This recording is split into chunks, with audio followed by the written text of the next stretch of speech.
ಗುರುರ್ಬ್ರಹ್ಮ ಗುರುರ್ವಿಷ್ಣು ಗುರುರ್ದೇವೋ ಮಹೇಶ್ವರಃ ಗುರು ಸಾಕ್ಷಾತ್ ಪರಬ್ರಹ್ಮ ತಸ್ಮೈ ಶ್ರೀ ಗುರವೇ ನಮಃ.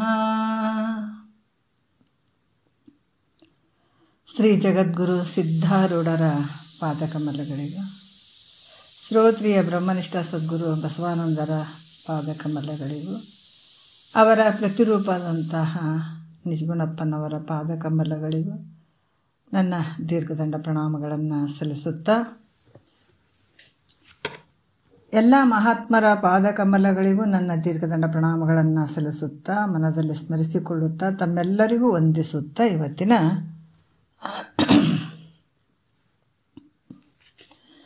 ಪರಮಾನುಭವಬೋಧೆ ಯಾಜ್ಞವಲ್ಕ್ಯ ಮತ್ತು ಮೈತ್ರಾದೇವಿಯ ವರ ಸಂವಾದವಾದಂಥದ್ದು.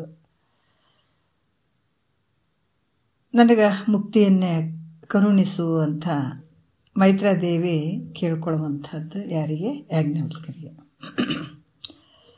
ಅವರ ಇಬ್ಬರ ಒಂದು ವಿಚಾರಗಳನ್ನು ಇಲ್ಲಿ ಪರಮಾನುಭವಬೋಧೆ ಅಂತ ಹೆಸರಿಟ್ಟು ನಿಜಗೊಂಡ್ರು ಇದನ್ನು ಬರೆದ್ರು.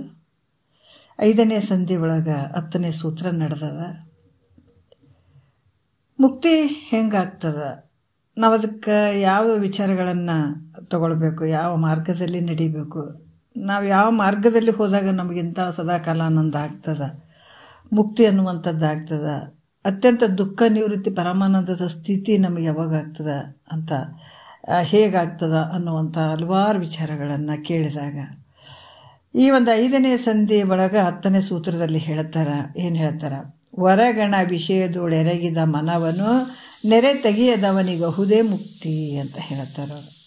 ಅಂದ್ರೆ ವರಗಣ ಅಂದ್ರೆ ವಿಷಯದೊಳೆರಗಿದ ಮನವನು, ವಿಷಯಗಳಲ್ಲಿ ತಾಧ್ಯಾತ್ಮ ಹೊಂದಿದಂಥ ಮನಸ್ಸು, ಶಬ್ದ ಸ್ಪರ್ಶ ರೂಪು ರಸ ಗಂಧ ಇದರಲ್ಲೇ ಕೂಡ್ಕೊಂಡಂಥ ಮನಸ್ಸು ಅದರಿಂದ ಬೇರ್ಪಡಿಸ್ಬೇಕಾಗ್ಯದ, ಅದರಿಂದ ತೆಗಿಬೇಕಾಗ್ಯದ.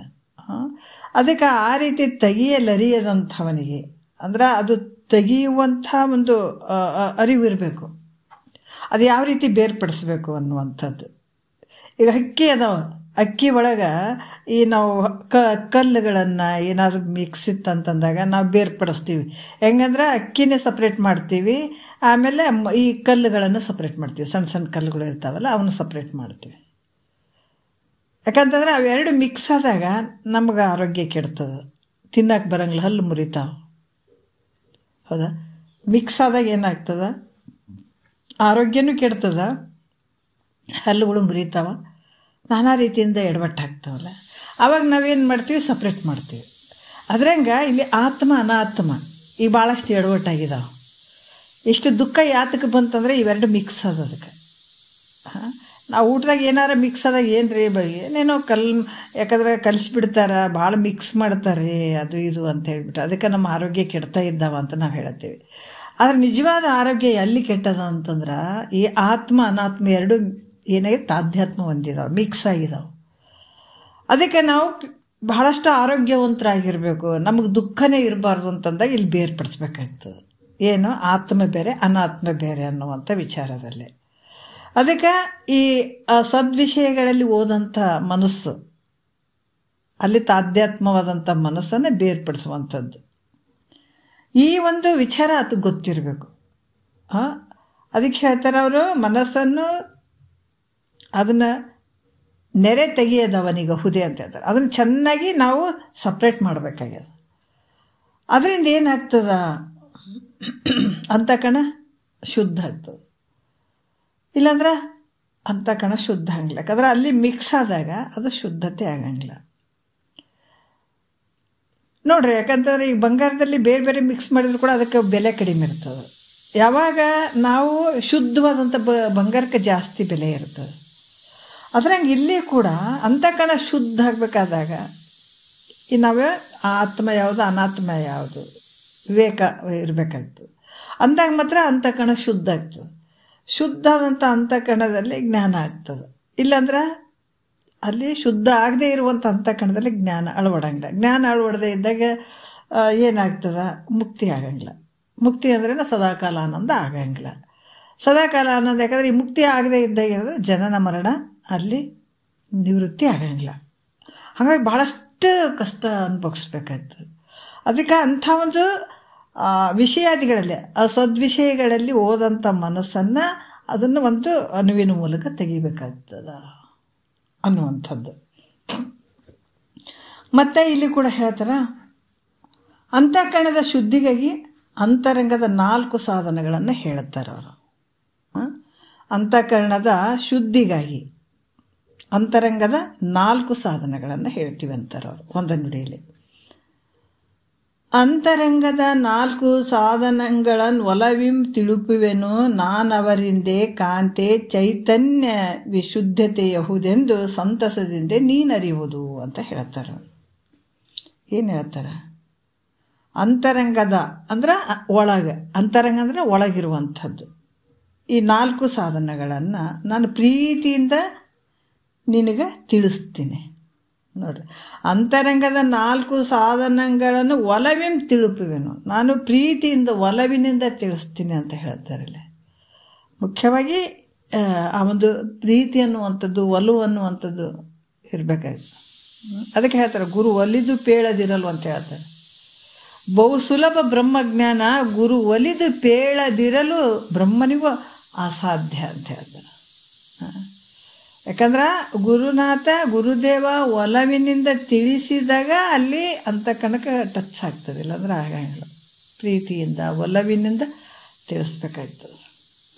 ಹಾಗಾಗಿ ಈ 4 ಸಾಧನಗಳನ್ನು ನಾನು ಪ್ರೀತಿಯಿಂದ ನಾನು ತಿಳಿಸ್ತೀನಿ. ಕಾಂತೆ, ಕಾಂತೆ ಅಂದ್ರೆ ಸತಿಯೇ. ಈ ಅಂತರಂಗದ ಸಾಧನಗಳಿಂದ ಅಂದ್ರೆ ಏನಾಗ್ತದ? ಮನೋ ಶುದ್ಧಿಯು ಅಂದ್ರೆ ಮನಸ್ಸು ಶುದ್ಧತೆ ಆಗ್ತದೆ, ಚೈತನ್ಯ. ಯಾಕಂತಾರೆ ಇಲ್ಲಿ ಕೂಡ ಹೇಳ್ತಾರೆ, ಅಂದ್ರೆ ಮನಸ್ಸು, ಆ ಮನಸ್ಸು ಶುದ್ಧ ಆಗ್ತದೆ, ಶುದ್ಧಿ ಆಗ್ತದೆ. ಅದರಿಂದ ಏನಾಗ್ತದ? ಸಂತೋಷವಾಗಿ ನೀನು ತಿಳ್ಕೊ. ಇದನ್ನು, ಈ ವಿಷಯ ಹೇಳುವಂಥದ್ದು ನೀನು ಹೆಂಗೆ ತಿಳ್ಕೊಬೇಕು? ಭಾಳ ಸಂತೋಷದಿಂದ ತಿಳ್ಕೋಬೇಕು. ತಿಳಿಬೇಕಂತಲೇ ಕೂತ್ಕೊಂಡು ಅಂತಂದಾಗ ಯಾವತ್ತೂ ಆ ಭಾವದಲ್ಲಿ ಉದಾಸೀನ ಭಾವ ಬರಬಾರ್ದು. ಅಷ್ಟೇ ಪ್ರೀತಿಯಿಂದ ಗುರುನೇ ಹೇಳಬೇಕು, ಪ್ರೀತಿಯಿಂದ ಶಿಷ್ಯನೂ ಕೇಳಬೇಕು. ಅದಕ್ಕೆ ಮೈತ್ರಿ ದೇವಿಗೆ ಹೇಳ್ತಾರೆ, ನೀನು ಪ್ರೀತಿಯಿಂದ ಇದನ್ನು ತಿಳ್ಕೊ ಮೈತ್ರ. ನಾನು ಪ್ರೀತಿಯಿಂದ ಹೇಳ್ತೀನಿ, ಒಲವಿನಿಂದ ಹೇಳ್ತೀನಿ. ಈ ಒಂದು ಜನನ ಮರಣ ದುಃಖದಿಂದ ನೀನು ಬಿಡುಗಡೆ ಆಗಲಿ ಅಂತಲೇ ನಾನು ಹೇಳ್ತೀನಿ. ಅದು ಹೆಂಗೆ ಹೇಳ್ತೀನಿ ಅಂದ್ರೆ ನಾನು ಪ್ರೀತಿಯಿಂದ ಹೇಳ್ತೀನಿ. ಅದಕ್ಕೆ ನೀನು ಇದು ಒಲವಿನಿಂದ ತಿಳಿ. ಮತ್ತು ಹೆಂಗೆ ತಿಳಿತಿ ಅಂದರೆ ಏಕಾಗ್ರದಿಂದ ಆಲಿಸು. ಇದನ್ನು ಹೆಂಗಂದ್ರೆ ಏಕಾಗ್ರ ಭಾಳ ಮುಖ್ಯ. ಏಕಾಗ್ರ ಅನ್ನುವಂಥದ್ದು ಮನಸ್ಸು ಸ್ವಲ್ಪ ವಿಚಲಿತ ಆದರೆ ಇದು ಅರ್ಥ ಆಗಂಗಿಲ್ಲ, ತಿಳಿಯಂಗಿಲ್ಲ. ಅಷ್ಟೇ ಸೂಕ್ಷ್ಮ ಭಾವ ಬೇಕು ನೋಡ್ರಿ ಇದಕ್ಕೆ. ಯಾಕಂದ್ರೆ ಒಂದು ಸ್ವಲ್ಪ ಎಷ್ಟು ಒಂದು ಈ ಜ್ಞಾನ ತಿಳಿಬೇಕಾದ್ರೆ ಈ ಮನಸ್ಸಿನ ಕೆಲಸ ಭಾಳ ದೊಡ್ಡದಲ್ಲಿ. ಒಂದು ಸ್ವಲ್ಪ ಅರಿಬಿಟ್ಟಿವಿ ಮನಸ್ಸು ಅಂತಂದ್ರೆ ಭಾಳ ಗದ್ದಲು ಕೊಡ್ತದೆ ಇದು ಮನಸ್ಸು. ಅದಕ್ಕೆ ಮನಸ್ಸನ್ನು ಏಕಾಗ್ರ ಮಾಡಿಕೊಂಡು ಇದನ್ನು ನೀನು ಆಲಿಸು. ಅದಕ್ಕೆ ಇಲ್ಲಿ ಕೂಡ ಈ ಪ್ರತ್ಯಾಹಾರ ಅಂತ ಅಂದರೆ ನಾವು ಮೊದಲ ಅವನ್ನ ಅರ್ಥ ಮಾಡಿಕೊಡ್ಬೇಕಾಗ್ತದೆ. ಪ್ರತ್ಯಾಹಾರ ಅಂತಂದರೆ ದೇಹ, ಇಂದ್ರಿಯ, ಮನಸ್ಸು ಇವುಗಳು ಯಾವ ಅಸದ್ವಿಷಯಗಳನ್ನು ಹಿಡಿದಿರುವವೋ ನೋಡ್ರಿ. ಯಾಕಂತಾರೆ ಇಲ್ಲಿ ಕೂಡ ಪ್ರತ್ಯಾಹಾರ ಸ್ವರೂಪವನ್ನು ಹೇಳ್ತಾರೆ. ಪ್ರತ್ಯಾಹಾರ ಅಂತಂದರೆ ದೇಹ, ಇಂದ್ರಿಯ, ಮನಸ್ಸು ಇವು ಯಾವ ಅಸದ್ವಿಷಯಗಳನ್ನು ಹಿಡಿದಿದ್ದಾವೋ ಅವುಗಳನ್ನು ಬಿಡಿಸಿ ಸದ್ವಿಚಾರಗಳಲ್ಲಿ ಪ್ರವೃತ್ತಿ ಮಾಡಿಸುವಂಥದಕ್ಕೆ ಪ್ರತ್ಯಾಹಾರ ಅಂತ ಅರ್ಥ. ಇದು ಇಲ್ಲಿ ಒಳಗಿರುವಂಥ ಪ್ರತ್ಯಾಹಾರಾದಿ ಸಾಧನಗಳನ್ನು ಹೇಳ್ತೀನಿ ಅಂತಾರೆ ಅವರು ಒಳಗಡೆ. ಇದನ್ನು ನೀನು ಪ್ರತಿ ದಿವಸ ಅಭ್ಯಾಸ ಮಾಡಬೇಕಾದಂಥದ್ದು. ಇದರಿಂದ ಏನಾಗ್ತದೆ? ಮನಸ್ಸು ಶುದ್ಧ ಆಗ್ತದೆ. ಅದರಿಂದ ನೀನು ಏಕಾಗ್ರ ಚಿತ್ತದಿಂದ ಆಲಿಸು ಮೈತ್ರ ಅಂತ ಹೇಳುವಂಥದ್ದು. ಈಗ ತನುವಿನ ಒಂದು ಪ್ರತ್ಯಾಹಾರ ಹೇಳ್ತಾರೆ. ಈ ಶರೀರದ ಪ್ರತ್ಯಾಹಾರ ಯಾವುದಪ್ಪ ಅಂತಂದಾಗ ಎರಡನೇ ನುಡಿಯಲ್ಲಿ ಹೇಳ್ತಾರೆ, ನೋಡೋಣ. ತನಗತಿ ಪ್ರಿಯವಾದ ವಿಷಯ ಮುಂದಿರೆ ಯೋಗವನ್ನು ಮಾಡಲಿಯದ ಕಥದಿಂದ ವನಿತೆ ಕೇಳು ಆ ದೇಶವನ್ನು ಪಿಂಗಿ ತೊಲಗಲಿಕ್ಕೆ ತನು ಪ್ರತ್ಯಾಹಾರ ವದೆನಿಪುದು ಅಂತ ಹೇಳ್ತಾರೆ.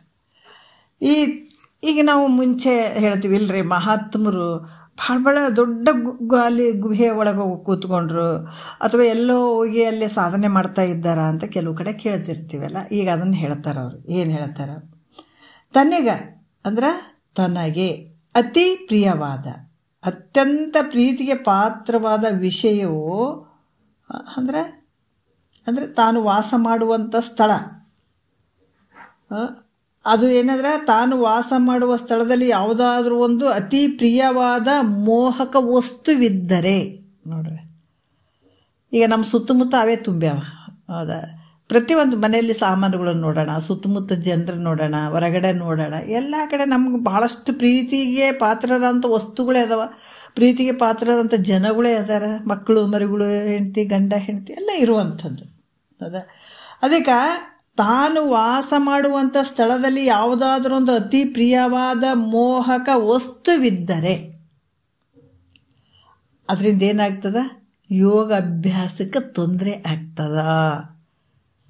ನೋಡ್ರಿ, ಅದಕ್ಕೆ ಹೇಳ್ತಾರೆ ಭಾಳಷ್ಟು, ದೇವರ ಹುಡುಕುತ ಜಗವೆಲ್ಲ ನಿನ್ನವರಾಸಿಯ ಬಿಡಲಿಲ್ಲ, ಕಾವು ದೇಹದಿ ಹೋಯ್ತಲ್ಲ ನೀ ನೋವಿನಿಂದ ಕಡಿಗಾದೆಲ್ಲ.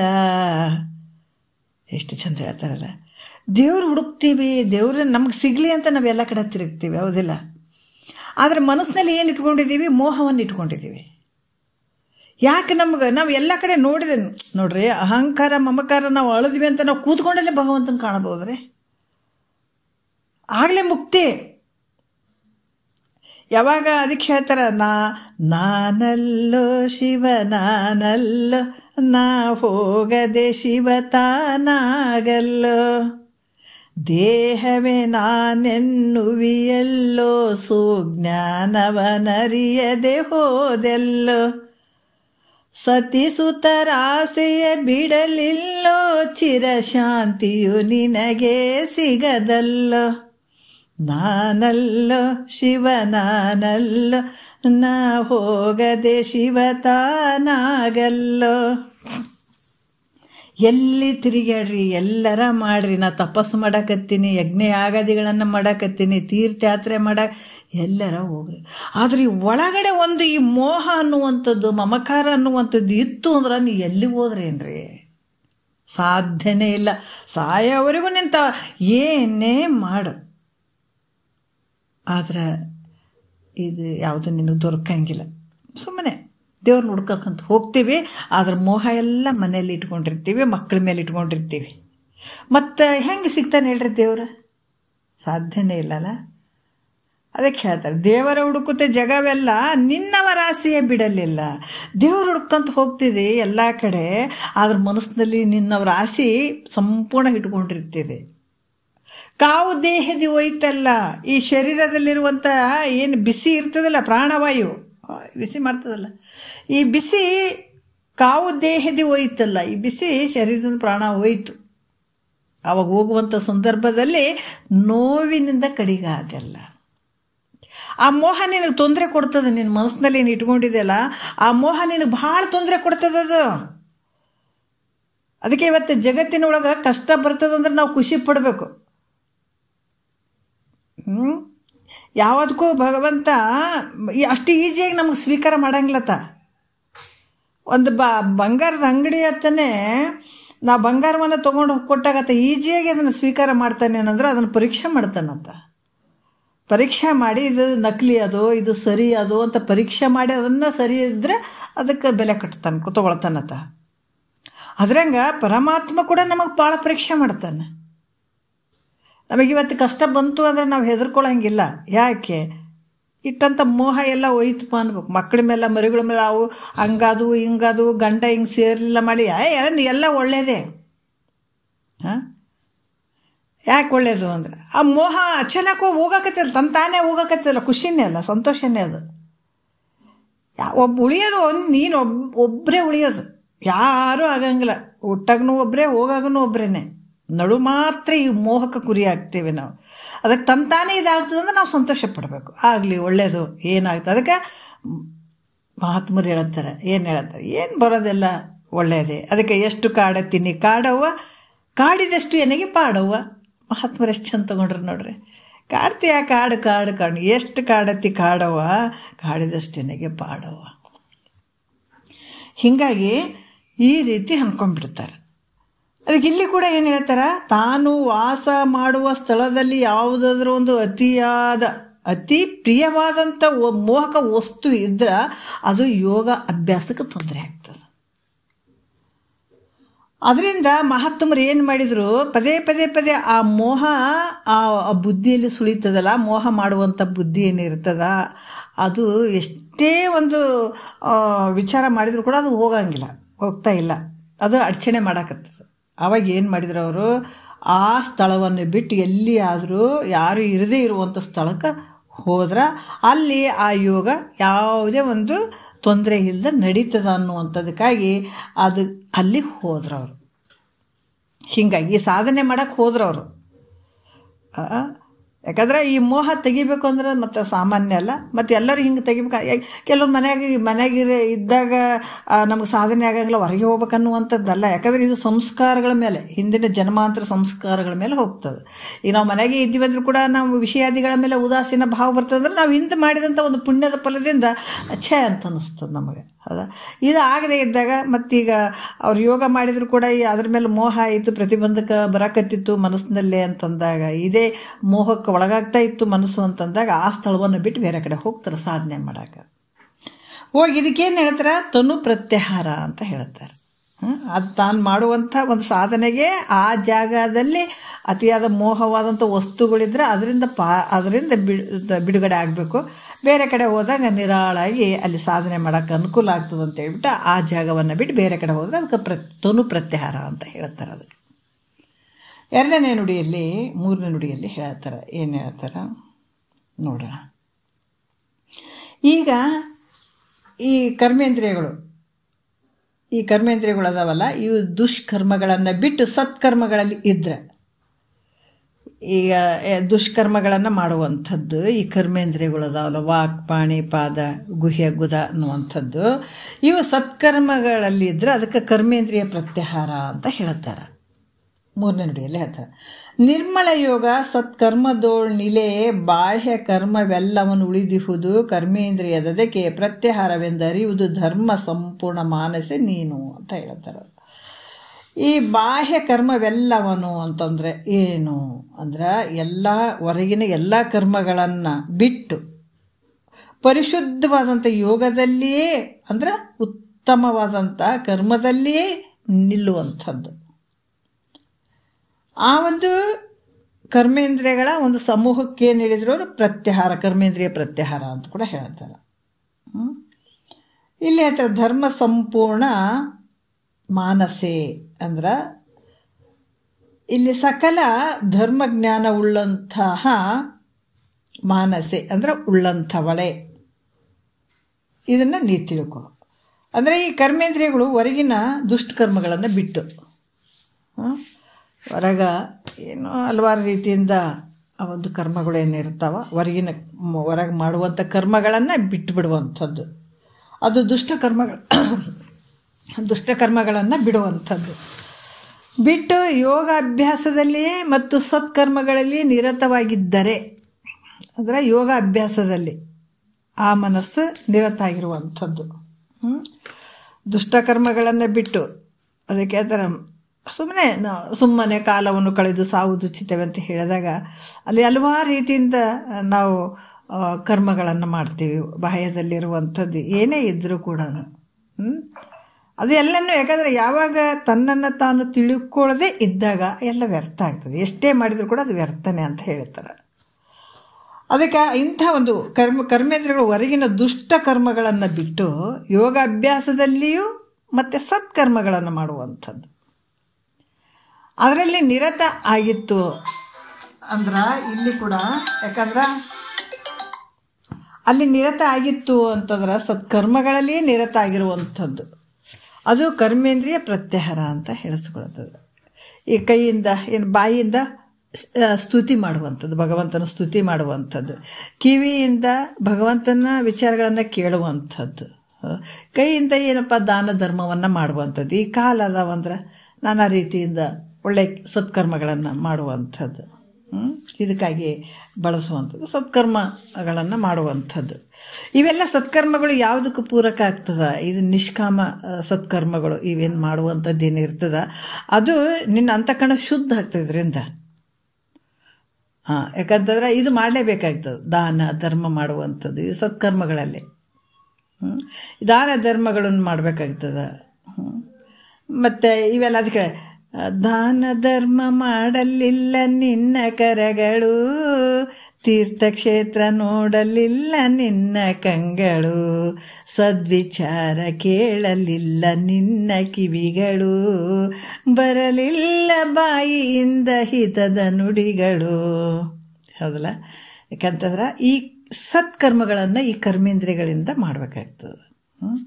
ಅದಕ್ಕೆ ಈ ರೀತಿ ಮಾಡೋದ್ರಿಂದ ಏನಾಗ್ತದ, ಮತ್ತೆ ಹೇಳ್ತಾರ ಯಾವ ರೀತಿ ಈ ಸತ್ಕರ್ಮಗಳಲ್ಲೇ ನಿರತವಾಗಿರುವಂಥದ್ದು ಕರ್ಮೇಂದ್ರಿಯಗಳು. ಇದಕ್ಕೇನು ಹೇಳ್ತಾರೆ?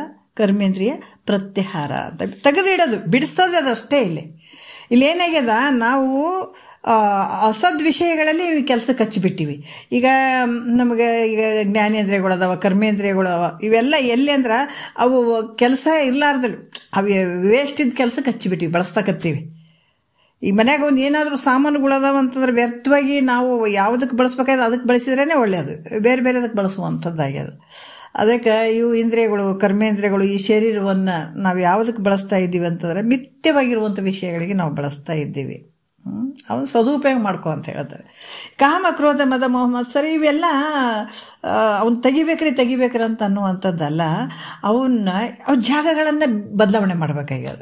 ಈ ಕಾಮ ಅನ್ನುವಂಥದ್ದು ಎಲ್ಲಿ ತಗೊಳ್ಬೇಕು? ಗುರುನಾಥನ ವಾಕ್ಯಗಳನ್ನು ಕೇಳುವ ಹಂಬಲ ನಿನ್ನಲ್ಲಿ ಇರಲಿ, ಬಯಕೆ ನಿನ್ನಲ್ಲಿರಲಿ, ಇಷ್ಟು ದಿವಸ ಮಾಡಲಿಲ್ಲ ಅನ್ನುವಂಥ ಕ್ರೋಧ ನಿನ್ನಲ್ಲಿರಲಿ, ನಾನು ಗುರುನಾಥನ ವಾಕ್ಯಗಳನ್ನು ಪಡ್ಕೊಂಡಿದ್ದೀನಿ ಅನ್ನುವಂಥ ಮೋಹ ಅಲ್ಲಿ ಇರಲಿ, ನಾನು ಈ ಜನ್ಮ ಸಾರ್ಥಕ ಮಾಡ್ಕೊಂಡಿದ್ದೀನಿ, ನನ್ನ ಸರಿನೇ ಯಾರಿಲ್ಲ ಅಂತ ಈ ಜ್ಞಾನದಲ್ಲಿ ನೀವು ಮದ ಇರಲಿ. ಯಾಕಂದರೆ ಈ ಒಂದು ವಿಚಾರದಲ್ಲಿ ಈ ಕಾಮಕ್ರೋಧಾದಿಗಳಲ್ಲಿ ಈ ಕಡೆ ಬಳಸ್ತದೆ. ಮತ್ತು ಈ ನವವಿಧ ಭಕ್ತಿಗಳಂತ ಹೇಳ್ತಾರಲ್ಲ, ಆ ರೂಪವಾಗಿ ನಾವು ಕಣ್ಣು, ಕಿವಿ, ಮೂಗು, ಕೈ, ಕಾಲು ಇವೆಲ್ಲ ಸದ್ವಿಚಾರಕ್ಕೆ ಬಳಸ್ತೋ. ಈ ರೀತಿ ಕರ್ಮೇಂದ್ರಿಯಗಳು ಈ ರೀತಿ ಮಾಡೋದ್ರಿಂದ ಏನಾಗ್ತದೆ, ಅದು ಕರ್ಮೇಂದ್ರಿಯ ಪ್ರತ್ಯಾಹಾರ ಅಂತ ಹೇಳ್ತಾರೆ. ಈಗ 4ನೇ ನುಡಿ ಹೇಳ್ತಾರೆ, ಓತು ನಿಜಾತ್ಮಾನುಭೂತಿಯೊಳಿರೆ ಬಾಹ್ಯಜಾತ ಶಬ್ದಾದಿ ವಿಷಯದಿಂದ ನೇತಿ ಹಿಡಿದು ತೆಗೆಯಲು ಚೇತನೇಂದ್ರಿಯ ವ್ರಾತಕ್ಕೆ ಪ್ರತ್ಯಾಹಾರವದು ಅಂತ ಹೇಳ್ತಾರೆ ಅವರು. ಏನು ಹೇಳ್ತಾರೆ? ಈ ಜ್ಞಾನೇಂದ್ರಿಯ, ಯಾಕಂದರೆ ಚೇತನೇಂದ್ರಿಯ ವ್ರಾತಕ್ಕೆ ಅಂತಂದ್ರೆ ಜ್ಞಾನೇಂದ್ರಿಯ ಸಮೂಹಗಳಿಗೆ ಅಂತ ಕೂಡ ಹೇಳ್ತಾರೆ ಇಲ್ಲಿ. ಅಂದರೆ ಜ್ಞಾನೇಂದ್ರಿಯಗಳ ಪ್ರತ್ಯಾಹಾರವನ್ನು ಹೇಳ್ತಾರೆ ಅವರು. ಓತು ಅಂದರೆ ಚೆನ್ನಾಗಿ, ನಿಜಾತ್ಮಾನುಭೂತಿಯಳು ನೋಡ್ರಿ, ಯಾಕಂದ್ರೆ ನಿಜ ಸ್ವರೂಪದಂತಂದ್ರೆ ಅಪರೋಕ್ಷಾನುಭವದಲ್ಲಿ ಅನ್ನುವಂಥದ್ದು ಇರುವಂಥದ್ದು, ಅದೇ ಒಂದು ಸ್ವರೂಪದಲ್ಲೇ ಇರುವಂಥದ್ದು. ಅಂದರೆ ಹೊರಗಿನ ಸಮೂಹದ ಶಬ್ದಾದಿ ವಿಷಯಗಳಿಂದ ಆ ಬುದ್ಧಿಯನ್ನು ತೆಗೆಯುವಂಥದ್ದು. ಅಂದ್ರೆ ಬಾಹ್ಯ ವಿಷಯಗಳಿಂದ ಅದನ್ನು ವಾಪಸ್ ತೆಗೆಯುವಂಥದ್ದು. ಹೆಂಗಂದ್ರೆ ಈ ಸ್ತೋತ್ರ, ತೊಕ್ಕು, ಜಿಹ್ವ, ಗ್ರಾಣ, ನೇತ್ರ ಅಂತ ಇವು ಜ್ಞಾನೇಂದ್ರಿಯಗಳು. ಇವೆಲ್ಲ ಹೆಂಗದಾವ ಅಂದರೆ ಹೊರಗಿನ ಶಬ್ದಾದಿ ವಿಷಯಗಳಂತ ತೆಗೆಯುವಂಥದ್ದು. ಈ ಸ್ತೋತ್ರ ಕಿವಿ, ತೊಕ್ಕು ಚರ್ಮ, ನೇತ್ರ ಕಣ್ಣು,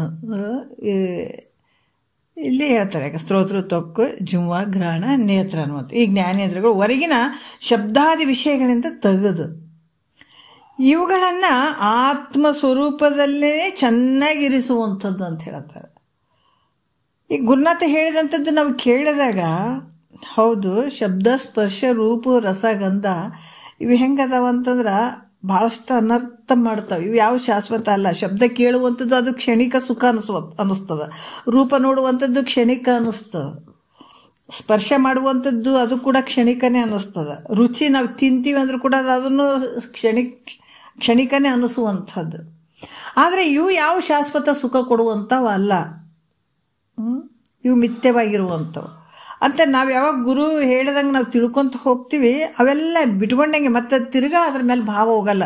ಭಾಳಷ್ಟು ಬದಲಾವಣೆ ಆಗಿಬಿಡ್ತದೆ ನಮ್ಮ ಮನಸ್ಸು. ಅದಕ್ಕೆ ಗುರುವಾಕ್ಯ ಯಾಕೆ ಕೇಳಬೇಕಂತಂದ್ರೆ, ನಮ್ಮಲ್ಲಿರುವಂಥ ದುರ್ಗುಣಗಳು ಹೋಗಬೇಕು, ಸದ್ಗುಣಗಳು ಬರಬೇಕಂದ್ರೆ ಗುರುವಾಕ್ಯದಿಂದನೇ ಇವೆಲ್ಲ ಪ್ರಾಪ್ತಿಯಾಗುವಂಥದ್ದು.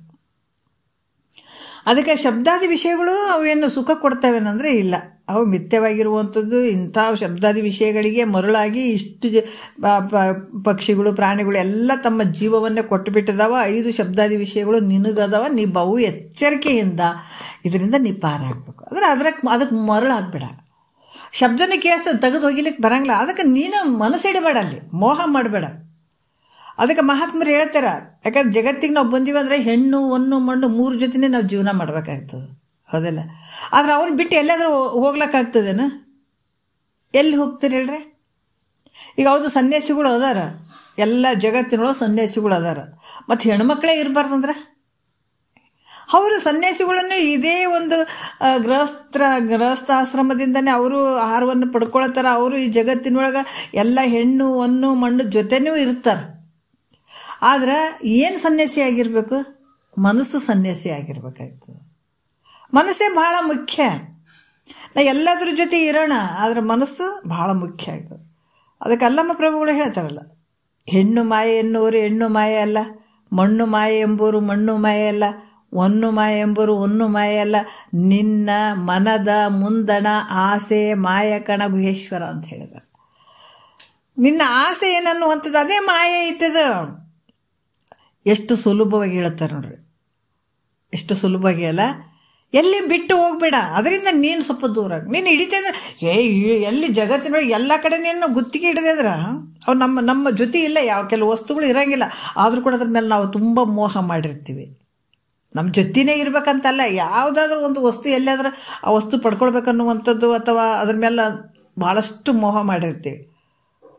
ಅದಕ್ಕೆ ನೀನು ಅದನ್ನ ಯಾವ ಬಿಟ್ಟು ಹೋಗೋದಂಥದ್ದೆಲ್ಲ, ನಿನ್ನ ಮನಸ್ಸಿನಲ್ಲಿ ಏನು ಅದರ ಆಸೆ ಐತೆ ಅದನ್ನೇ ಬಿಟ್ಕೊಂಡ್ಬಿಡು, ಮುಗೀತು. ಮೂಲ ವಿಚಾರನ ಹೇಳಿಬಿಡ್ತಾರೆ, ಅದನ್ನು ಬಿಟ್ಟುಬಿಡು.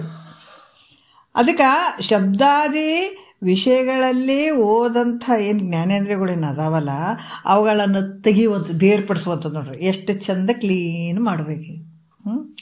ಮಾಡಿ ಏನು ಮಾಡಬೇಕದು ಆತ್ಮಸ್ವರೂಪದಲ್ಲಿ. ನಮ್ಮಲ್ಲಿ ಉದಾಸೀನ ಭಾವ ಬಂತು, ಶಬ್ದದಲ್ಲಿ ನಮಗೆ ಉದಾಸೀನ ಭಾವ ಐತೆ, ನೋಟದಲ್ಲಿ ಉದಾಸೀನ ಭಾವ ಐತೆ, ಈ ಸ್ಪರ್ಶ ಮಾಡೋದ್ರಲ್ಲಿ ಈ ಎಲ್ಲದ್ರ ಮೇಲೆ ಉದಾಸೀನ ಭಾವ ಐತೆ. ಮನಸ್ಸು ಸುಮ್ಮ ಕುಂತು ಬಿಡ್ತದ್ರಿ, ಮನಸ್ಸೆಲ್ಲೂ ಹೋಗಂಗಿಲ್ಲ. ಅದಕ್ಕೆ ಮುಖ್ಯವಾಗಿ ನಾವು ಇದು ಯಾಕೆ ಇಷ್ಟು ಸಾಧನೆ ಮಾಡಬೇಕು ಅಂತಂದ್ರೆ, ಈ ಮನಸ್ಸಿಗೆ ಒಳ್ಳೆ ಸಂಸ್ಕಾರ ಕೊಡಿಸಿ ಒಳ್ಳೆ ದಾರಿಗೆ ತೊಗೊಂಡು ಹೋಗ್ಬೇಕಾದಂಥದ್ದು ಮುಖ್ಯವಾದಂಥದ್ದು. ಅದು ಮನುಷ್ಯನಿಗೆ ಮಾತ್ರ ಸಾಧ್ಯ ಐತೆ. ಯಾಕಂದ್ರೆ ಮನಸ್ಸು ನಾವು ಅತ್ಲಾಗಿ ಬಿಡುವಂಗಿಲ್ಲ. ಅದನ್ನು ಸರಿ ದಾರಿಗೆ ತರಬೇಕಂದ್ರೆ ಅದಕ್ಕೆ ಪ್ರತಿ ದಿವಸ ನಾವು ಇದು ಟ್ರೈನಿಂಗ್ ಕೊಡ್ಬೇಕಾಗ್ತದೆ. ಅಂದಾಗ ಮಾತ್ರ ಅದು ಸೀದಾ ದಾರಿಗೆ ಹೋಗ್ತದೆ. ಇಲ್ಲಾಂದ್ರೆ ಭಾಳಷ್ಟು ಎಡವಟ್ಟು ಮಾಡಿಬಿಡ್ತದೆ. ಅದೇ ಮನಸ್ಸೇ ನಿನಗೆ. ಅದಕ್ಕೆ ಈ ರೀತಿಯಾಗಿ ಆತ್ಮ ಸ್ವರೂಪದಲ್ಲಿ ಅವುಗಳನ್ನು ಚೆನ್ನಾಗಿರಿಸುವಂಥದ್ದು. ಹಿಂಗೆ ಮಾಡಿದರೆ ಇದಕ್ಕೇನು ಹೇಳ್ತಾರೆ, ಜ್ಞಾನೇಂದ್ರಿಯಗಳಿಗೆ ಪ್ರತ್ಯಾಹಾರ ಅಂತ ಹೇಳ್ತಾರೆ. ಜ್ಞಾನೇಂದ್ರಿಯಗಳ ಪ್ರತ್ಯಾಹಾರ ಅಂತ ಕೂಡ ಹೇಳ್ತಾರೆ. ಜ್ಞಾನೇಂದ್ರಿಯಗಳಿಗೆ ಇದು ಪ್ರತ್ಯಾಹಾರ ಅಂತ ಕೂಡ ಹಿಂಗೆ ಹೇಳ್ತಾರೆ.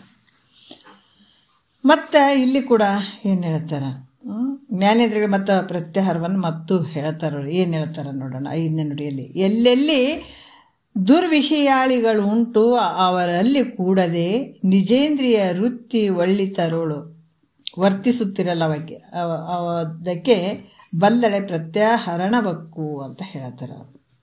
ಏನು ಹೇಳ್ತಾರೆ, ಎಲ್ಲೆಲ್ಲಿ ಅಂದ್ರೆ ಯಾವ್ಯಾವ ಸ್ಥಳದಲ್ಲಿ ದುರ್ವಿಷಯಾಳಿಗಳು ಅಂದರೆ ಕೆಟ್ಟ ವಿಷಯಗಳು ಇರ್ತಾವೋ ಆ ವಿಷಯಗಳಲ್ಲಿ ನೋಡ್ರಿ, ನಿನ್ನ ಇಂದ್ರಿಯಗಳು ಅಂದರೆ ಇಂದ್ರಿಯ ವೃತ್ತಿ ಕೂಡದೇ ಇರುವಂಗೆ, ಅದರ ಜೊತೆ ಬೆರಿಬಾರ್ದು, ಸದ್ವಿಷಯಗಳಲ್ಲೇ ಇರುವಂಥದ್ದು.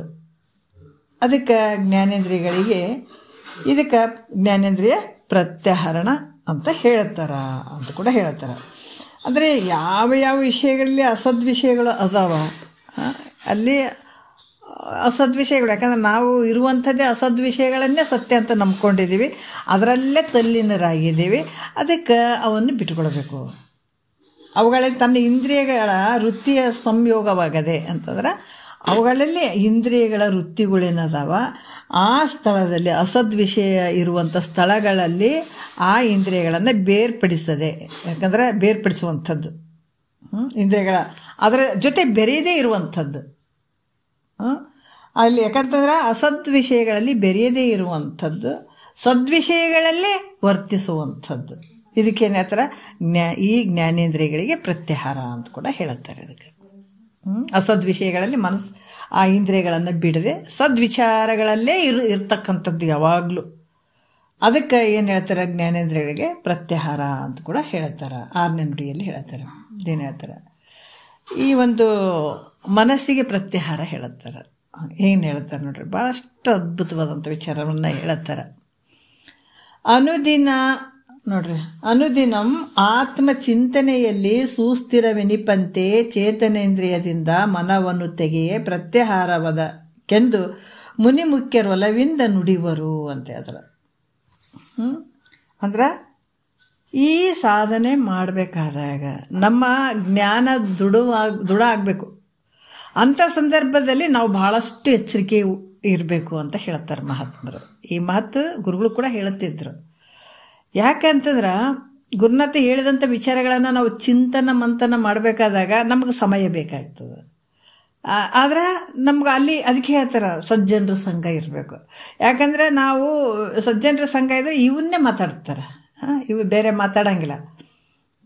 ನಿಂದು ಹೊಲ ಎಷ್ಟಾಯಿತು, ಮನೆ ಎಷ್ಟದ, ಮನೆಗೆ ಏನು ನಡೆದದ, ಏನು ಕಿರಿಕಿರಿ ಅದ, ನಿನ್ನ ಹೆಂಡ್ತಿ ಏನಂದ್ರೆ, ಮಕ್ಕಳಿನ ಇಂಥವೆಲ್ಲ ವಿಚಾರ ಮಾಡ್ತಾರೆ ಅಂದ್ರೆ ಹಂಗೆ ಬರೋಂಗಿಲ್ಲ. ಅವು ತತ್ವದ ವಿಚಾರಗಳನ್ನೇ ಮಾಡ್ತಿರ್ತಾರೆ. ಅದು ಸತ್ಯ ವಸ್ತುವನ್ನು ಅರ್ಥಕೊಂಡಂಥ ಸತ್ಸಂಗ ಭಾಳಷ್ಟು ಸತ್ಸಂಗ ಅಂತಾರೆ. ಸತ್ಸಂಗಕ್ಕೆ ಮುಖ್ಯ ವಿಚಾರ ಯಾವುದು ಅಂತಂದ್ರೆ ಸತ್ಯ ವಸ್ತುವನ್ನು ತಿಳಿದಿರಬೇಕು, ತತ್ವವನ್ನು ಅರ್ತಿರಬೇಕು, ಅದೇ ವಿಚಾರನೇ ಹೇಳಬೇಕು. ಅದಕ್ಕೆ ಸತ್ಸಂಗ ಅನ್ನುವಂಥದ್ದು. ಅನುದಿನ ಅಂದರೆ ಯಾವಾಗಲೂ ಆತ್ಮಚಿಂತನೆಯಲ್ಲಿ ಅಂದರೆ ಸ್ವರೂಪದ ಚಿಂತನೆಯಲ್ಲಿ ಸ್ಥಿರವಾಗಿರುವಂಥದ್ದು. ಇಲ್ಲಿ ಅದಕ್ಕೆ ಈ ಒಂದು ಶ್ರವಣ ಮನನ ಮಾಡಬೇಕಾದಾಗ ನಮಗೆ ಸಮಯ ಬೇಕಾಗ್ತದೆ. ಬಟ್ ಏನಂದ್ರೆ ಇದ್ರಾಗ ಯಾರು ಇರೋಂಗಿಲ್ಲ, ಲೌಕಿಕದಲ್ಲೇ ಮುಳುಗಿರ್ತಾರಲ್ಲ ಅಂಥವರ ಒಂದು ಸಹವಾಸ ಸ್ವಲ್ಪ ಕಡಿಮೆ ಮಾಡಬೇಕು. ಯಾಕಂತಂದ್ರೆ ಅವರ ವಿಚಾರಗಳೇ ಬೇರೆ ಇರ್ತಾವ, ಅವರು ತಮ್ಮಲ್ಲೇ ಹೇಳ್ಕೊಳಕ್ಕೆ ಶುರು ಮಾಡ್ತಾರೆ. ಹಾಗಾಗ್ಬಿಟ್ಟು ಅಲ್ಲಿಂದ ಸ್ವಲ್ಪ ರಕ್ಷಣೆ ತೊಗೊಳ್ಬೇಕು ನಾವು. ಯಾಕಂದರೆ ಇದನ್ನೇ ಅನುದಿನ ಚಿಂತನೆ ಮಾಡ್ತಾ ಇರ್ಬೇಕಂತ ಹೇಳ್ತಾರೆ. ಎಷ್ಟೊತ್ತಂದ್ರೆ ಕೊನೆವರೆಗಂತಲ್ಲ, ಕೊನೆವರೆಗೆ ಎಲ್ಲರ ಸಂಘ ಬಿಟ್ಟು ಕೇಸಿ ನಾವು ಒಬ್ರು ಹಿಂಗಿರ್ಬೇಕಂದ್ರೆ ಹಂಗಲ್ಲ. ಅದು ನಿನ್ನ ಜ್ಞಾನ ದೃಢ ಆಗುವವರೆಗೂ. ಯಾಕೆ ಅಂದ್ರೆ ಒಂದು ಗಿಡವನ್ನು ಹಾಕಿರ್ತೀವಿ, ಅಲ್ಲಿ ಎಲ್ಲ ಒಂದು ಏನು ಹಸುಗಳಾಗಿರ್ಬೋದು, ಮೇಕೆಗಳಾಗಿರ್ಬೋದು ಬಂದು ಕಡಿತಾವೆ. ಕಡಿಯೋದಕ್ಕಾಗಿ ನಾವೇನು ಮಾಡ್ತೀವಿ ಅಂದರೆ ಸೇಫ್ಟಿಗೆ ಸುತ್ತ ಒಂದು ಬೇಲಿ ಹಾಕ್ತೀವಿ. ಬೇಲಿ ಹಾಕಿದ್ರೆ ಅವೇನು ಬಾಯಿ ಹಾಕಂಗಿಲ್ಲ. ದೊಡ್ಡದಾಗೋವರೆಗೂ ನಾವು ಅದನ್ನು ಕಾಯ್ತೀವಿ. ದೊಡ್ಡದಾದ್ಮೇಲೆ ಬಿಟ್ಬಿಡ್ತೀವಿ, ತೆಗೆದುಬಿಡ್ತೀವಿ. ಆಯ್ತು ದೊಡ್ಡದಾಗಿದ್ರೆ ಅದು ಏನಿಲ್ಲರಿ, ಈಗ ಏನು ಕಡಿತೇವೆ ಹೇಳ್ರಿ, ದೊಡ್ಡದಾಗಿರೋ ಗಿಡ ಅಂತೀವಲ್ಲ. ಹಂಗೆ ಇದು ಜ್ಞಾನ ಅನ್ನುವಂಥ ವೃಕ್ಷ ಏನು ಗುರುವಾಕ್ಯ ಏನು ಕೊಡ್ತಾನಲ್ಲ, ಈ ವಾಕ್ಯಗಳನ್ನು ನಾವು ಶ್ರವಣ ಮಾಡುವಂಥದ್ದು, ಮನನ ಮಾಡುವಂಥದ್ದು, ಈ ವೃಕ್ಷ ಬೆಳೆದು ದೊಡ್ಡದಾಯಿತು ಅಂದಾಗ ನೀನು ಆರಾಮಾಗಿ ಎಲ್ಲಾದರೂ ಇರೋ, ಎಲ್ಲರ ಜೊತೆ ಬೇರೆ ಎಲ್ಲರ ಜೊತೆ ಇರೋ. ಆದರೆ ಅದು ದೃಢ ಆಗಿಬಿಟ್ಟಿರ್ತದಲ್ಲ ನಿನಗೆ, ಅವಾಗ ಮಾಡು. ಆದರೆ ಏನು ಈಗ ಗುರುವಾಕ್ಯವನ್ನು ಕೇಳುವಂಥ ಸಂದರ್ಭದಲ್ಲಿ ನೀನು ಇನ್ನು ಭಾಳಷ್ಟು ಹಿಡಿತದಾಗಿರಬೇಕು, ಸಾಧನೆ ಒಳಗಿರಬೇಕು, ಕೆಲವೊಂದರಿಂದ ನೀನು ದೂರ ಇರಬೇಕು. ಅದಕ್ಕೆ ಅನುದಿನ ಯಾವಾಗಲೂ ಆತ್ಮಚಿಂತನೆಯಲ್ಲಿ ಅಂದರೆ ಸ್ವಸ್ವರೂಪ ಚಿಂತನೆಯಲ್ಲಿ ಸ್ಥಿರವಾಗಿರುವ ಹಾಗೆ ಇಂದ್ರಿಯಗಳಿಂದ ಮನಸ್ಸನ್ನು ಹೊರಗೆ ಹಾಕಲು ನೋಡ್ರಿ. ಇಲ್ಲಿ ಮುನಿಶ್ರೇಷ್ಠರು ಪ್ರೀತಿಯಿಂದ ಮನಸ್ಸಿಗೆ ಪ್ರತ್ಯಾಹಾರ ಅಂತ ಹೇಳ್ತಾರೆ. ಅವರು ಈ ಜ್ಞಾನೇಂದ್ರಿಯಗಳಿಂದ ಮನಸ್ಸನ್ನು ಹೊರಗೆ ಹಾಕುವಂಥದ್ದು ಯಾವ ರೀತಿ ಅಂದರೆ ಬೇರ್ಪಡಿಸುವಂಥದ್ದು. ಹೆಂಗೆ ಮನಸ್ಸನ್ನು ಯಾವಾಗಲೂ ಜ್ಞಾನೇಂದ್ರಿಯಗಳೊಡನೆ ಹೊರಗೆ ಹೋಗಿ ಏನು ಮಾಡ್ತದೆ ಇದು ಮನಸ್ಸು. ಈಗ ಕಿವಿ ಕೇಳುವಂಥದ್ದು, ಈ ಕಿವಿ ಜೊತೆ ಮನಸ್ಸಿರಬೇಕು. ಹೌದಾ, ಈ ಮನಸ್ಸು ಅನ್ನುವಂಥದ್ದು ದಶೇಂದ್ರಿಯ ಒಡೆಯ.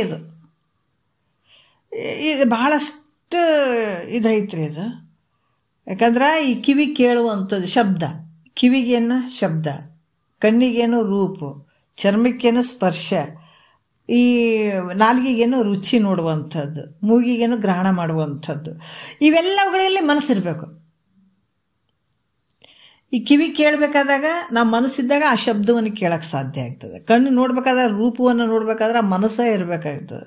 ಈಗ ನಾವು ಕಿವಿ ಕೇಳಕತ್ತೀವಿ, ಯಾರೋ ಮಾತಾಡಕತ್ತೀರ, ಮನಸ್ಸು ಅಲ್ಲಿರಲಿಲ್ಲ ಅಂದ್ರೆ ಕಿವಿ ಆದ್ರೆ ಈ ಏನೇ ಹೇಳಿದ್ರಲ್ಲ ಅಂತೀವಿ, ನಾ ಇಷ್ಟೊತ್ತನೇ ಹೇಳಿದೆ ಕೇಳಲಿಲ್ಲ ನಾನು, ಇಲ್ಲಪ್ಪ ಬೇರೆ ಕಡೆ ಎಲ್ಲೋ ವಿಚಾರ ಮಾಡ್ತಾ ಇದ್ದೇನೆ ನಾನು, ಅಷ್ಟೇ ಗೊತ್ತಾಗ್ಲಿಲ್ಲ ಬಿಡು ನನಗೆ ಅಂತೀವಿ. ಯಾಕಂದ್ರೆ ಅಲ್ಲಿ ಮನಸ್ಸು ಇರಂಗಿಲ್ಲಲ್ಲ, ಗೊತ್ತಾಗಲಿಲ್ಲ. ಕಿವಿ ಏನದಾವ, ಆದ್ರೆ ಮನಸ್ಸು ಇಲ್ಲಿ ಸ್ತೋತ್ರೇಂದ್ರಿಯ ಜೊತೆ ಮನಸ್ಸು ಬೇಕಾಗ್ತದೆ. ಮತ್ತು ಈ ರೂಪ ನೋಡ್ಬೇಕಾದವು ಅಷ್ಟೇ, ಈ ಕಿವಿನ ರೂಪ ನೋಡ್ಬೇಕಾದ್ರೆ, ಈ ಸ್ಪರ್ಶ ಮಾಡಬೇಕಾದ್ರೆ, ರುಚಿ ನೋಡ್ಬೇಕಾದ್ರೆ ಮನಸ್ಸು ಬೇಕಾಗ್ತದೆ. ಈ ಮನಸ್ಸು ನೋಡ್ರಿ, ಯಾಕಂದರೆ ಎಷ್ಟು ಅದ್ಭುತವಾದಂಥ ಈ ರುಚಿ ನೋಡಿದ್ರು ಕೂಡ ಅದಕ್ಕೂ ಸ್ವತಂತ್ರತೆ ಇರಂಗಿಲ್ಲ. ಈ ತಿಂತಿರ್ತದೆ, ಒಂದು ಚೂರು ಎಳಿ ಬಂತಾರೆ ಗಪ್ಪನ ನಿಂತು ಬಿಡ್ತದೆ ಬಾಯಲ್ಲಿ. ಅಲ್ಲಿ ಅದಕ್ಕೂ ಮನಸ್ಸು ಬಹಳಷ್ಟು ಮುಖ್ಯವಾಗಿರ್ತದೆ. ಯಾಕೆ ಅಂತಂದ್ರೆ ಅದು ಬೇಗ ಹೊರಗೆ ಬಿಡಂಗಿಲ್ಲ. ಯಾವಾಗ ಮನಸ್ಸು ಯೋಚನೆ ಮಾಡ್ತದೆ, ಏನು ಅದು ದಾರ ಐತೆ, ಕೂದಲೈತೆ, ಅಥವಾ ಏನೈತೆ, ಅದು ಯಾಕೆ ಕಹಿ ಬಂತು ಅಂದಾಗ ಒಂದು ನಿಂಬೆಹಣ್ಣಿಂದು ಬೀಜ ಏನಾದ್ರೆ ನಾವು ಚಿತ್ರಾನ್ನ ಮಾಡಿದಾಗ ಆ ನಿಂಬೆಹಣ್ಣಿನ ಬೀಜ ಬಿದ್ದಿತ್ತಂದ್ರೆ ನಾವು ತಿಂತಿರ್ತೀವಿ, ಪಟ್ನ ಕಹಿ ಬಂದುಬಿಡ್ತದೆ. ಯಾಕೆ ಕಹಿ ಬಂತಂದ್ರೆ ತಕ್ಷಣ ತುತ್ತು ನುಂಗಕ್ಕಾಗಂಗಿಲ್ಲ. ಯಾವಾಗ ಮನಸ್ಸು ಅದನ್ನು ವಿಚಾರ ಮಾಡ್ತದೆ, ಇದು ಯಾವುದು ವಿಷ ಅಲ್ಲ, ಇದು ನಿಂಬೆಹಣ್ಣಿಂದು ಬೀಜ ಐತೆ, ಅದಕ್ಕೆ ಇದು ವಿಷ ಐತೆ ಅಂತ ಯಾವಾಗ ಒಂದು ದೃಢ ಮಾಡ್ಕೋತದ ಮನಸ್ಸು, ಆವಾಗ ಬಿಡು ತುತ್ತನ್ನು ಒಳಗೆ ಬಿಡು ಅಂತ ಸೂಚನೆ ಕೊಡ್ತದೆ. ಆವಾಗ ನುಂಗಿ ಬಿಡ್ತದೆ ಅದು. ಅಲ್ಲಿ ತನಕ ಅಲ್ಲಿಗೆ ನಿಂತು ಬಿಡ್ತದೆ. ಹಾಗಾಗಿ ಇವೆಲ್ಲವುಗಳಲ್ಲಿ ಮನಸ್ಸೇ ಹರಿದಾಡ್ತದಲ್ಲ. ಇಂದ್ರಿಯಗಳಲ್ಲಿ, ಈ ಜ್ಞಾನೇಂದ್ರಿಯಗಳಲ್ಲಿ ಇದೇನಾಗ್ತದೆ, ಮನಸ್ಸು ಎಲ್ಲದ್ರ ಜೊತೆ ಬೆರ್ತಿರ್ತದೆ. ಇದು ಅದ್ರ ಜೊತೆ ಯಾವಾಗಲೂ ಮುಂಜಾನೆ ಎದ್ದ ತಕ್ಷಣ ಈ ಮನಸ್ಸು ಶಬ್ದ ಆಗಲಿ, ಸ್ಪರ್ಶ ಆಗಲಿ, ರೂಪು, ರಸ, ಗಂಧ ಇದರಲ್ಲೇ ಬೆರೆತು ಇರುವಂಥದ್ದು ಅದರ ಸ್ವಭಾವ ಆಗ್ಯದ. ಅದಕ್ಕೆ ಇದನ್ನು ಬಿಟ್ಟು ಯಾವಾಗಲೂ ನೋಡ್ರಿ ಇದನ್ನು ಸ್ವಲ್ಪ ತೆಗಿಬೇಕಾಗ್ಯದ. ಅದಕ್ಕೆ ಉಪದೇಶ ಅಂತ ಯಾತಕ್ಕೆ ಹೇಳ್ತಾರಂದ್ರೆ, ಏನು ಅನಾತ್ಮ ವರ್ಗದ ಮೇಲೆ ನಾವು ಮನಸ್ಸಿಟ್ಕೊಂಡು ಕುಂತೀವಲ್ಲ, ಅವೇ ಸತ್ಯ ಅಂತ ಅಂದ್ಕೊಂಡು ಕುಂತೀವಲ್ಲ, ಆ ಮನಸ್ಸನ್ನು ತೆಗೆದು ಈ ಕಡೆ ಪರಮಾರ್ಥದ ಕಡೆ ಹಾಕುವಂಥದಕ್ಕೆ ಉಪದೇಶ ಅನ್ನುವಂಥದ್ದು. ಬೇರೆ ಜಾಗಗಳನ್ನು ಬದಲಾವಣೆ ಮಾಡಬೇಕೀಗ ನಾವು. ಅದಕ್ಕೆ ಈ ಕೇಳ್ತೀವಿ ಅಂತಂದ್ರೂ ಕೂಡ ಮನಸ್ಸುಗಳು ಬದಲಾವಣೆ ಆಗಬೇಕಿಲ್ಲಿ, ಅಂದಾಗ ಕೆಲಸ ಆಗ್ತದೆ. ಇದು ಮೊದಲು ಒಂಥರ ಇದ್ದರೆ ನಾನು ಹಂಗೆ ಕೊನೆಯವರೆಗೂ ಇಲ್ಲರಿ ಮೊದಲು ಹಂಗೆ ಇದ್ದೆ, ನಾನು ಹೆಂಗ್ರಿ ಚೇಂಜ್ ಮಾಡ್ಕೊಳಕ್ಕಾಗ್ತದೆ ಅನ್ನಂಗೆ ಇಲ್ಲಿದೆ. ಗುರು ಹೇಳ್ದಂಗೆ ಈ ಮನಸ್ಸನ್ನು ಬದಲಾವಣೆ ಮಾಡ್ಕೊಳ್ಬೇಕಾಗ್ಯದ. ನೀನು ಏನು ಕಣ್ಣು, ಕಿವಿ, ಮೂಗು ಎಲ್ಲ ಅದಾವ, ಇರಲಿ ಬೇಡ ಅನ್ನಂಗಿಲ್ಲ. ಅದ್ರ ಮೇಲೆ ಮೋಹ ಮಾಡಬೇಡ, ಅದರಲ್ಲಿ ಯಾವುದೂ ಸುಖ ಇಲ್ಲ ನಿನಗೆ. ಅದಕ್ಕೆ ಅಂಥ ಒಂದು ವಿಷಯಗಳ ಚಿಂತನೆ ಮಾಡುವಂಥದ್ದು, ಚಿಂತಿಸುವಂಥದ್ದು ಈ ಮನಸ್ಸಿಗೆ ಸ್ವಭಾವ ಅದು. ಅದನ್ನು ತೊಗೊಂಡು ಏನು ಮಾಡ್ತಿ? ಅದಕ್ಕೆ ಅದನ್ನು ಮನಸ್ಸು ಅದನ್ನು ಬಿಟ್ಟು ಯಾವಾಗಲೂ ಆತ್ಮಸ್ವರೂಪ ಚಿಂತನೆಯಲ್ಲೇ ಇರುವಂತೆ ನೋಡ್ರಿ. ಯಾವಾಗಲೂ ಮನಸ್ಸನ್ನು ಆತ್ಮಸ್ವರೂಪ ಚಿಂತನೆಯಲ್ಲೇ ಇರುವಂತೆ ಮನಸ್ಸನ್ನು ಸ್ಥಿರವಾಗಿ ಮಾಡಿದ್ರೆ, ಸ್ಥಿರವಾಗಿ ಅದು 1 ದಿವಸ 2 ದಿವಸ ನೋಡ್ರಿ. ಅದಕ್ಕೆ ಹೇಳ್ತಾರೆ, ಒಂದೊಂದು ಹನಿ ಕುಡಿದಾಗ ಒಂದು ಹಳ್ಳ ಆಗುವಂಥದ್ದು ಆಗ್ತದೆ. ಒಂದೊಂದು ಜೋಳದ ಕಾಳು ಸೇರಿದ್ರೇ ಒಂದು ದೊಡ್ಡ ಕ್ವಿಂಟಲ್ ಜೋಳ ಆಗ್ತದಲ್ಲ, ಅದ್ರಂಗೆ ಪ್ರತಿ ದಿವಸ ಈ ಮನಸ್ಸಿಗೆ ಸ್ವಲ್ಪ ನಾವು ವಿಚಾರವನ್ನು ಕೊಡ್ತಾ ಬಂದಾಗ ಅವಾಗ ಮನಸ್ಸು ಶಾಂತ ಆಗಿಬಿಡ್ತದೆ. ಗದ್ದಲಕ್ಕೆ ಬಿದ್ದಂಥ ಮನಸ್ಸು ಶಾಂತ ಆಗ್ಬೇಕಾಗಿದೆ. ಈಗ ನೀ ಏಟು ಎಬ್ಬಿಸಿದ್ರು ಹೇಳ್ಬಾರ್ದು ಆ ಮನಸ್ಸಿಗೆ, ಸುಮ್ಮನೆ ತನ್ನ ಸ್ವರೂಪದಲ್ಲೇ ಕೂತ್ಕೊಳ್ಬೇಕದು, ಹಂಗೆ ಹೋಗ್ಬೇಕು. ಅದಕ್ಕೆ ಇಲ್ಲಿ ಕೂಡ ಆ ಥರ ಈ ಚಿಂತನದಲ್ಲಿರುವಂಥ ಆತ್ಮಸ್ವರೂಪದ ಚಿಂತನದಲ್ಲೇ ಇರುವಂಗ ಈ ಮನಸ್ಸನ್ನು ಸ್ಥಿರವಾಗಿ ಮಾಡಿದ್ರ ಅದಕ್ಕೆ ಅಂತಾರ ಮುನಿ ಶ್ರೇಷ್ಠರು. ಇದಕ್ಕೇನು ಹೇಳಿದ್ರು? ಮನದ ಪ್ರತ್ಯಾಹಾರ ಅಂತ ಹೇಳ್ತಾರೆ. ಇದಕ್ಕೆ ಮನಸ್ಸಿನ ಒಂದು ಪ್ರತ್ಯಾಹಾರ. ಇದು ಭಾಳ ಅದ್ಭುತವಾದಂಥದ್ದು. ಯಾವಾಗಲೂ ಹೊರಗೆ ಹೋಗ್ತದೆ ಮನಸ್ಸು. ಇದಕ್ಕೇನಿಲ್ಲ ನೋಡ್ರಿ, ಸಾಯೋವರೆಗೂ ಬರೀ ಇದೇ ಗದ್ದಲ ಬಿಡುವಂಥ ಮನಸ್ಸು ಈಜಿಯಾಗಿ ತೆಗೆಯುವಂಥದ್ದು. ಹೌದು, ನಿನಗೆ ಸದಾಕಾಲ ಆನಂದ ಆಗಬೇಕಾಗ್ಯದ, ಮುಕ್ತಿ ಆಗಬೇಕಾಗ್ಯದ, ಅತ್ಯಂತ ದುಃಖ ನಿವೃತ್ತಿ ಆಗಬೇಕಾಗ್ಯದ, ಪರಮಾನಂದ ಆಗಬೇಕಾಗ್ಯದ ಅಂದ್ರೆ ಇವು ಮಾಡು ನೋಡ್ರಿ. ಮಾರ್ಗ ಹೆಂಗೆ ಹೇಳ್ತಾರೆ, ನಾವೆಲ್ಲಿ ಹೊರಗಡೆ ಹುಡುಕ್ತಾ ಇದ್ವಿ ಅಲ್ಲ ಮುಕ್ತಿ ಅಂತ ಹೇಳಿ. ಅದಕ್ಕೆ ಮಹಾತ್ಮರು ಹೇಳ್ತಾರೆ, ಆಯುಷ್ಯ ಇರೋವರೆಗೂ ಟೈಮ್ ಐತೆ, ಜಾಗ್ರಾಗು. ನಿನ್ನಲ್ಲೇ ನೀವು ಹುಡುಕ್ಬೇಕಾಗ್ಯದ. ಈಗ ನಿನ್ನಲ್ಲೇ ಕಳ್ಕೊಂಡಿದ್ದಿ, ನಿನ್ನಲ್ಲೇ ಹುಡುಕ್ಬೇಕಾಗ್ಯದ. ಹಿಂಗೆ ಮಾಡು ನೋಡ್ರಿ. ಹಾಗಾಗಿ ಇಂಥದಕ್ಕೆ ಏನು ಹೇಳಿದ್ರು ಮುನಿ ಶ್ರೇಷ್ಠ, ಇದಕ್ಕೆ ಮನದ ಪ್ರತ್ಯಾಹಾರ ಅಂತ ಕೂಡ ಇದು ಹೇಳಿದರು ಇಲ್ಲಿ. ಮತ್ತು ಇನ್ನೂ ಒಂದು ನೋಡ್ಬಿಡೋಣ. 7ನೇ ನುಡಿಯಲ್ಲಿ ಹೇಳ್ತಾರೆ, ಮನಸ್ಸಿಗೆ ಪ್ರತ್ಯಾಹಾರ ಹೇಳ್ತಾರೆ. ಮನವೇನು ಬಯಸಿದೊಡೆ ಮನವೇನು ಅನಿತೊಂದರೊಂದು ಆ ಮನಕ್ಕೆ ಸಂತಸವ ನೊಡರಿಸದೆ ಜನಿತೆ ಧೈರ್ಯದಳು ನಿಗ್ರಹಿಸಲಂಥದ್ದು ತಾನೇ ಮನಕ್ಕೆ ಪ್ರತ್ಯಾಹಾರವೆನಿಪುದು ಅಂತ ಹೇಳ್ತಾರೆ ಅವರು. ಭಾಳ ಅದ್ಭುತವಾದಂಥ ವಿಚಾರ ಹೇಳ್ತಾರೆ. ಮನಸ್ಸು ಯಾವುದನ್ನು ಕುರಿತು ಇಚ್ಛಿಸಿದರೂ ಕೂಡ ಅಷ್ಟರಿಂದಲೇ ಆ ಮನಸ್ಸಿಗೆ ಸಂತೋಷವನ್ನು ಉಂಟು ಮಾಡದೆ ನೋಡ್ರಿ. ಯಾಕಂದರೆ ಭಾಳಷ್ಟು ವಿಚಾರಗಳನ್ನು ಹೇಳ್ತಾರೆ. ಮನಸ್ಸು ತನಗೆ ಇಷ್ಟವಾದ ಯಾವುದೊಂದು ವಿಷಯವನ್ನು ಕುರಿತು ಅಪೇಕ್ಷೆ ಮಾಡುವಂಥದ್ದು. ಯಾಕಂದ್ರೆ ಆ ಅಪೇಕ್ಷೆ ಪಟ್ಟ ವಸ್ತುವನ್ನು ಅದನ್ನು ಪಡ್ಕೊಂಡು ಅದರಲ್ಲೇ ಸಂತೋಷವನ್ನು ಹೊಂದಿಕೊಂಡಿರುವಂಥದ್ದು ಈ ಮನಸ್ಸಿನ ಸ್ವಭಾವ. ಇದಕ್ಕೆ ಹಂಗೆ ನಾವು ಒಟ್ಟಿಗೆ ಏನು ಊಟ ಹೆಂಗೆ ಹಾಕ್ತೀವಿ, ಬೆಳಗ್ಗೆ ಟಿಫನ್ ಹಾಕುವಂಥದ್ದು, ಮಧ್ಯಾಹ್ನ ಊಟ ಹಾಕುವಂಥದ್ದು, ರಾತ್ರಿ ಊಟ ಹಾಕುವಂಥದ್ದು, ಇದು ಕಂಟಿನ್ಯೂ ಇರ್ತದಲ್ಲ. ಅದ್ರಂಗೆ ಹುಟ್ಟಿನಿಂದ ಏನು ಸಾಯೋವರೆಗೂ ಆಗಿರ್ಬೋದು ಅಥವಾ ಬೆಳಗ್ಗೆ ಎದ್ದಾಗಿಂದ ಮನಗೋವರೆಗೂ ಆಗಿರ್ಬೇಕು. ಈ ಮನಸ್ಸಿಗೂ ಕೂಡ ಒಂದೊಂದು ವಿಷಯಗಳು ಬೇಕು. ಅದ್ರಾಗ ಸುಖ ಐತೇನಂದ್ರೆ ಇನ್ನೊಂದ್ರಾಗ ಇನ್ನೊಂದ್ರ ಸುಖ ಐತೆ, ಭಾಳಷ್ಟು ಅಪೇಕ್ಷೆ ಮಾಡ್ತದೆ. ಒಂದಲ್ಲ, ಇವತ್ತು ಕಾರ್ ಅಂತದ, ನಾಳೆ ಮನೆ ಅಂತದ, ನಾಡ್ದು ಇನ್ನೊಂದು ಅಂತದ, ಇದಕ್ಕೆ ಲಿಮಿಟ್ ಅನ್ನೋದು ಇರೋಂಗಿಲ್ಲ. ಅದಕ್ಕೆ ಈ ವಿಷಯವನ್ನು ಕುರಿತು ಅಪೇಕ್ಷಿಸಿ ಅದನ್ನು ಹೊಂದಿ ಅದರಲ್ಲಿಯೇ ಸಂತೋಷ ಹೊಂದುವಂಥದ್ದು ಈ ಮನಸ್ಸಿಗೆ ಒಂದು ಸ್ವಭಾವ ಆಗಿರುವಂಥದ್ದು. ಆದರೆ ಹೀಗೆ ಮನಸ್ಸಿಗೆ ಸಂತೋಷವನ್ನುಂಟು ಮಾಡಿಕೊಡದೆ ಅಂದ್ರೆ ಕೇಳದಲ್ಲಿ ಮನಸ್ಸನ್ನು ಬಿಡುವಂಥದ್ದಲ್ಲ. ಇದು ಯಾಕಂತಂದ್ರೆ ಈ ಮನಸ್ಸನ್ನುವಂಥದ್ದು ಮರ್ಕಟ. ಇದನ್ನು ಮಹಾತ್ಮರು ಭಾಳಷ್ಟು ಹೇಳಿದ್ರು, ಮರ್ಕಟ ಅಂತ ಕೂಡ ಹೇಳ್ತಾರೆ. ಈ ಮನಸ್ಸು ಒಂದು ಕಡೆ ನಿಲ್ಲುವಂಥದ್ದಲ್ಲ, ಇದು ಅರೆಗಳಿಗೆ ನಿಲ್ಲಿಸೋಕ್ಕಾಗಂಗಿಲ್ಲ ಅಂತ ಈ ಮನಸ್ಸನ್ನು ಅಂತ ಹೇಳ್ತಾರೆ ಮಹಾತ್ಮರು. ಅದಕ್ಕೆ ಇದು ಮನಸ್ಸನ್ನು ನಿಲ್ಲಿಸ್ಬೇಕಾದ್ರೆ ಆ ವಿಷಯಾದಿಗಳ ದೋಷ ದರ್ಶನ ಆಗ್ಬೇಕು. ಇದಕ್ಕೆ ಅಲ್ಲಿವರೆಗೆ ದೋಷ ದರ್ಶನ ಎಲ್ಲಿ ಆಗ್ತದೆ, ಮಹಾತ್ಮರ ವಾಣಿಯಲ್ಲೇ ಇರ್ತದೆ. ಅದು ನಾವು ಸುಮ್ಮನೆ ಇವೆಲ್ಲ ಬಿಟ್ಟಿವ್ರಿ ಅಂತ ಹಂಗೆ ಬಿಡೋಕ್ಕಾಗಂಗಿಲ್ಲ. ನಾವು ವೈರಾಗ್ಯ ಭಾವನೆ ಇಲ್ಲರಿ, ನಾವು ಇದು ಆ ಕಡೆ ನೋಡಂಗೆ ಇಲ್ಲರಿ, ಬಿಟ್ಬಿಟ್ಟೇವ್ರಿ. ಅವು ಅಂತಂದ್ರೆ ಬೇರೆಗಳು ಇರ್ತಾವೆ, ಎಲ್ಲಿಗೆ ಹೋಗ್ತಾವೆ ಅವು. ಸಂಪೂರ್ಣ ನಾವು ಬಿಟ್ಕೊಳ್ಬೇಕು. ವಿಷಯಾದಿಗಳ ಸಂಪೂರ್ಣ ದೋಷ ದರ್ಶನ ನಮಗಾಯಿತು ಅಂದ್ರೆ ಮನಸ್ಸು ಹೋಗಂಗಿಲ್ಲ, ಮುಗಿದೋಯ್ತದೆ, ಬೇರೆ ಕಿತ್ತಿ ಒಗೆಯುವಂಥದ್ದು. ಅದಕ್ಕೆ ಮನಸ್ಸು ತನಗೆ ಇಷ್ಟವಾದ ಯಾವುದಾದ್ರೂ ಒಂದು ವಸ್ತುವನ್ನು ಕುರಿತು ಅಪೇಕ್ಷೆ ಮಾಡಿ ಅದರಲ್ಲೇ ಸಂತೋಷವನ್ನು ಹೊಂದಬೇಕು, ಹೊಂದಿಕೊಂಡಿರುವಂಥದ್ದು ಅದ್ರ ಮನಸ್ಸಿನ ಸ್ವಭಾವ ಇರ್ತದೆ. ಆದ್ರೆ ಹೀಗೆ ಮನಸ್ಸಿನಲ್ಲಿ ಸಂತೋಷನ ಉಂಟು ಮಾಡಿಕೊಂಡ್ರೆ ನೋಡ್ರಿ ಹೇಳ್ತಾರೆ. ಯಾಕಂದ್ರೆ ಅದು ಮನಸ್ಸು ಹೇಳ್ತದಂತಂದಾಗ ಅದರ ಹಿಂದ್ಗಡೆ ಹೋಗುವಂಥದ್ದಲ್ಲ, ಏನೇ ಕೇಳ್ತದೆ ಅದು. ಹೌದಾ? ಎಲ್ಲರೂ ನಾವು ಮಾರ್ಕೆಟಿಗೆ ಹೋದಾಗ ಆಗಿರ್ಬೋದು, ಬಹಳಷ್ಟು ವಿಷಯಗಳು ಅಂಗಡಿ ಎಲ್ಲನೂ ಇರ್ತವೆ, ಎಲ್ಲದು ಬಯಸ್ತದೆ ಮನಸ್ಸು. ಅಂತ ಮನಸ್ಸಿಗೆ ಹೇಳ್ಕೊಳ್ಳುವಂಥದ್ದು ಹೇಳಿ ಅದನ್ನೇನಂದ್ರೆ ಅಪೇಕ್ಷೆ ಮಾಡಿದಂಥ ವಸ್ತುವನ್ನು ಅದು ಕೊಡದೆ ತಗೊಳ್ಳದೇನೆ ಆ ಮನಸ್ಸನ್ನು ತನ್ನ ಧೈರ್ಯದಿಂದ ನಿಗ್ರಹಿಸುವಂಥದ್ದು ನೋಡ್ರಿ. ಅದು ತನ್ನ ಮನಸ್ಸು ಏನು ಬೇಡ್ತದ ಅದಕ್ಕೆ ಬಡ್ದು ಕೂಡಿಸೋದು, ಅದು ಕೇಳ್ತದೆ, ಬೇಕಾದ ಕೇಳ್ತದೆ ಅದು. ಆದ್ರೆ ನೀನು ಅದಕ್ಕೆ ಸಾಕ್ಷಿ ರೂಪವಾಗಿ ಇರ್ತೀಯಲ್ಲ, ಆ ಮನಸ್ಸಿಗೆ ಹೇಳಬೇಕು, ಇದು ಮಾಡುವಂಥದ್ದಲ್ಲ, ಇದು ಕೇಳುವಂಥದ್ದಲ್ಲ ಅಂತ ಆ ಮನಸ್ಸಿಗೆ ನೀನು ನಿಗ್ರಹ ಮಾಡಬೇಕಾದಂಥದ್ದು ಭಾಳ ಮುಖ್ಯವಾಗಿರ್ತದೆ. ಆ ಮನಸ್ಸನ್ನು ತನ್ನ ಧೈರ್ಯದಿಂದ ನಿಗ್ರಹ ಮಾಡುವಂಥದ್ದಕ್ಕೆ ಏನು ಹೇಳ್ತಾರೆ, ಅದಕ್ಕೆ ಮನಸ್ಸಿನ ಪ್ರತ್ಯಾಹಾರ ಅಂತ ಹೇಳ್ತಾರೆ. ನಿಗ್ರಹ ಮಾಡುವಂಥದ್ದು, ಯಾವ ಕಡೆನೇ ಬಿಡದೆ ಅದನ್ನು ನಿಗ್ರಹ ಮಾಡುವಂಥದ್ದು, ಅದಕ್ಕೆ ಮನಸ್ಸಿನ ಪ್ರತ್ಯಾಹಾರ ಅಂತ ಕೂಡ ಹೇಳುತ್ತಾರೆ. ಮತ್ತು 8ನೆಯ ನುಡಿಯಿಂದ ನಾವು ಹಲವಾರು ವಿಚಾರಗಳನ್ನು ಹೇಳುತ್ತಾರೆ, ಅದ್ಭುತವಾದಂಥ ವಿಚಾರಗಳನ್ನು ಹೇಳುತ್ತಾರೆ. ಇಂಥ ವಾಕ್ಯಗಳನ್ನು ನಮ್ಮ ಮಹಾತ್ಮರ ವಾಕ್ಯದಿಂದ ನಾವು ವಾಣಿಯಿಂದನೇ ಕೇಳೋಕ್ಕೆ ಸಾಧ್ಯ ಆಗ್ತದೆ. ಭಾಳಷ್ಟು ವಿಚಾರಗಳನ್ನು ಹೇಳುತ್ತಾರೆ ನಿಜ್ಕೊಂಡ್ರೆ. ಮತ್ತು ನಾವು ಮುಂದಿನ ವಿಚಾರವನ್ನು ನಾಳೆ ನೋಡೋಣ. ಒಂದೆರಡು ಮತ್ತು ಗುರುಗಳ ಪಾದಕ್ಕೆ ಅರ್ಪಿಸಿ ಹರಾವು.